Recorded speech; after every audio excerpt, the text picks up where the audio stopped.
Serial Anupama में अभी तक काव्या जो है ना वो पति पत्नी के बीच में आने की कोशिश कर रही थी, यानी कि वनराज और अनुपमा के बीच में।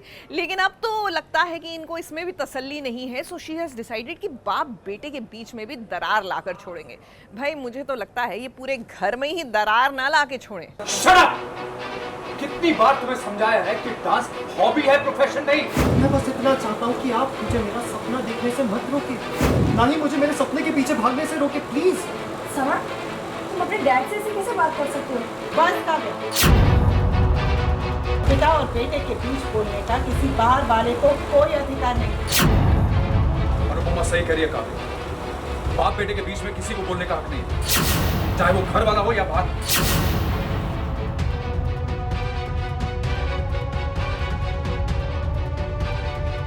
वनराज के साथ काव्या अब उसके घर में रहती है।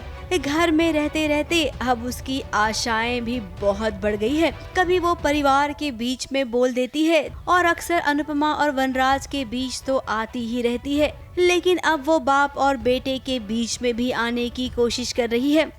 काव्या और वनराज अक्सर कमरे में मीटिंग किया करते हैं, लेकिन अनुपमा ने इस बार कहा कि भाई घर में जवान बेटी है और हाँ माँ बाबूजी भी हैं, तो ऐसे में आप लोग मीटिंग बाहर ही किया करिए। वो क्या है ना, सोचने वाले कुछ ठीक नहीं सोचते हैं। सुनिए, अगर आप लोग अपनी मीटिंग कमरे की बजाय यहाँ हॉल में कर लें तो घर में बड़े बुजुर्ग हैं, शायद उनको आपका कमरे में काम करना समझ में नहीं आए। और वैसे भी अभी सब आराम करने गए हैं और कुछ लोग बाहर गए हैं, तो आप लोग को कोई डिस्टर्ब नहीं करेगा। ठीक है, हम लोग काव्या में अपना लैपटॉप। अब ये बात काव्या को पसंद नहीं आई, तभी तो बाहर जब वो काम करने आई तब समर अपना रियाज कर रहा था और समर की रियाज की आवाज सुनकर भड़क गई काव्या और साथ ही उसने वनराज को भी भड़का दिया।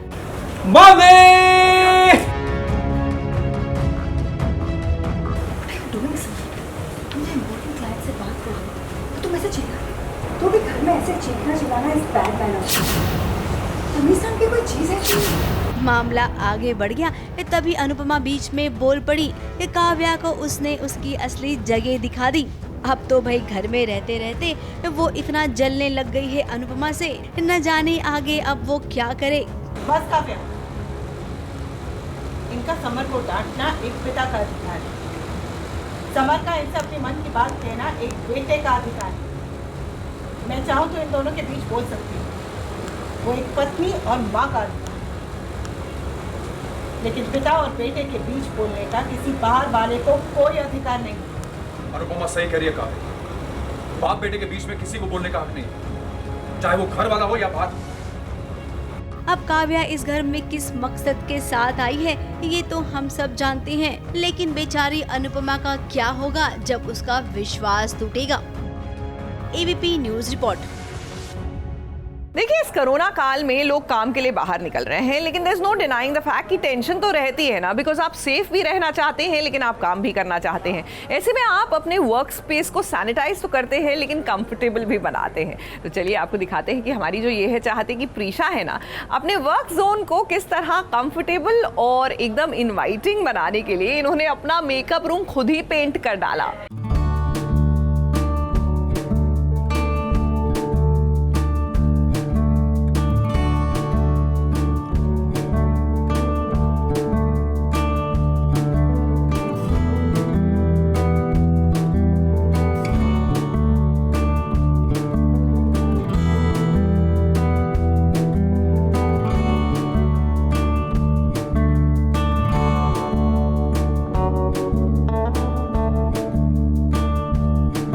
मुझे पेंटिंग करना बहुत पसंद है, मुझे ड्राइंग करना और वेस्ट मटेरियल से चीज़ें बनाना बहुत पसंद है, बट मुझे इतना टाइम नहीं मिल पाता क्योंकि हमारी 12 घंटे की नॉर्मल शिफ्ट होती है और एक्स्ट्रा आवर्स वगैरह वो सब चीज़ों की वजह से।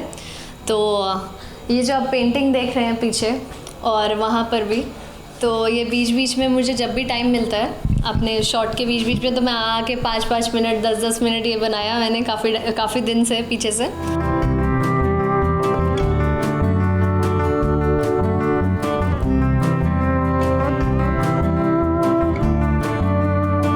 क्या करे घर पे बैठे बैठे, तो जैसे मेरी हॉबी है पेंट करना या मुझे वर्कआउट करना, मुझे गेम्स खेलना बहुत पसंद है, तो मैं वो सब करती थी, जिसकी वजह से माइंड थोड़ा डाइवर्ट रहता है। क्योंकि वही कहते हैं ना, इंसान का दिमाग, खाली दिमाग शैतान का घर होता है।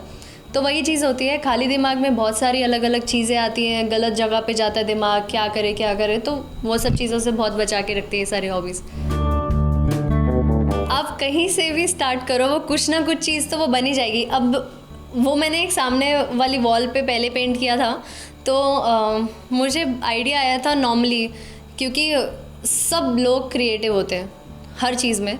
तो मुझे आइडिया आया था कि वो जो रोलर होता है पेंट वाला, उस पे मैं रोप बांधूंगी और उससे करूँगी तो वो बहुत अच्छा टेक्सचर मिलेगा। लेकिन वो मैंने इतने गंदे कीड़े मारे उस दीवार पे कि वो पूरी दीवार ख़राब हो गई थी। अब उसके ऊपर मैंने सोच के सिर्फ मेहंदी का डिज़ाइन बना दिया और फिर भी वो अब ठीक लग रही है, कुछ इतनी भी खास नहीं लग रही है, बट ठीक लग रही है। तो आप जो भी बनाओगे उसका कुछ ना कुछ अच्छा सुंदर आउटपुट आ ही जाएगा।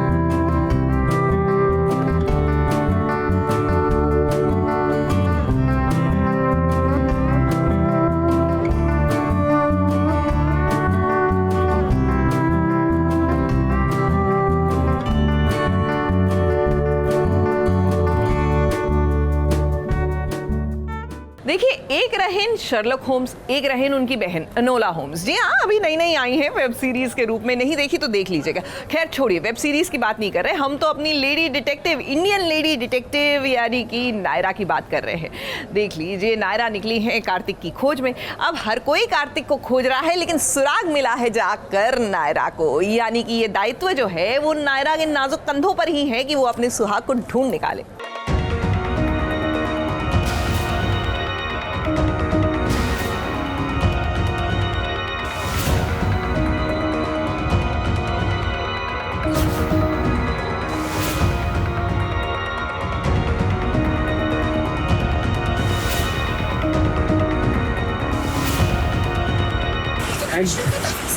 वो टेम्पो में तो उस टेम्पो में तो ऐसा वो टेम्पो जिस तरफ गया वो रास्ता किधर जाता है, और उस तरफ या आसपास कोई मसालों की फैक्ट्री है क्या? मसालों की फैक्ट्री तो कई सालों से बंद ही पड़ी। पक्का बंद है। अपने पति को ढूंढने का जुनून लेकर एक बार नायरा बहू घर से निकल पड़ी है तो भाई वो चलती रहे, चाहे भूख लगे या प्यास, उसने चिंता नहीं की। नायरा के अंदर एक छोटी सी जान भी पल रही है, इसकी भी याद उसे नहीं आई। लेकिन जब अचानक से नायरा को याद आया कि उसके अंदर एक नन्ही जान भी पल रही है, तो वो एक पल के लिए रुकी और अपने बच्चे की खातिर उसने पानी पिया और बिस्किट खाया। मुझे पता है, चलिए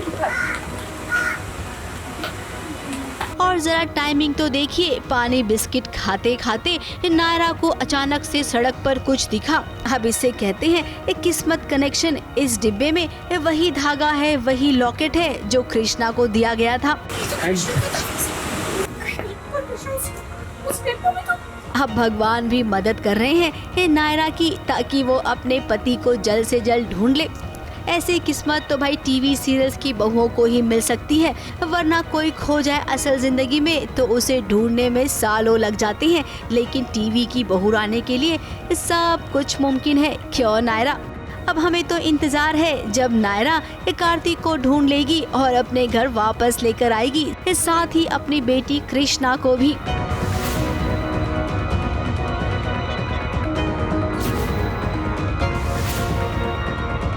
एबीपी न्यूज रिपोर्ट।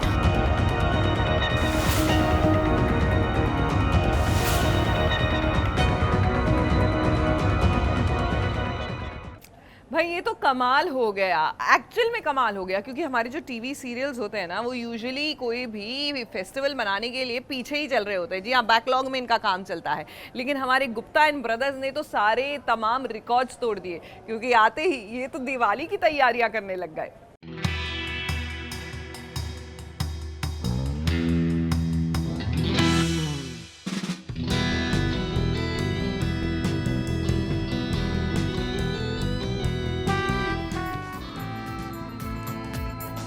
ये 4 कवारे पूरे मोहल्ले पर सबको भाते हैं। लड़कियां इन्हें देखकर आहें भरती है। ये संस्कार और संस्कृति तो इनमें कूट कूट कर भरी हुई है। ये घर में कोई नारी नहीं है, ये 4 नर मिलकर सब कुछ करते हैं, पूरा घर संभालते हैं। और हाँ, बाहर भी इनका दबदबा खूब है। बड़े भाई हैं शिव, तो वहीं दूसरे नंबर के भाई हैं आलोक। तीसरे नंबर पर आते हैं वीरू गुप्ता, तो वहीं सबसे छोटे हैं रजत गुप्ता। अब इनके बीच में एक चाहने वाली भी आएगी जिसका नाम है जया। अब इन चारों में से कौन होगा वो नर जिससे इस नारी की जोड़ी बनेगी? खैर, इस प्रोमो शूट में आप खूब सारी तैयारियां देख रहे होंगे दिवाली के त्योहार की। जल्द ही आप सबसे मिलने गुप्ता एंड ब्रदर्स आ रहे हैं, तो भाई दिल खोलकर इन चारों का स्वागत करना, क्योंकि इनकी कहानी है थोड़ी सी हटकर। ABP news report.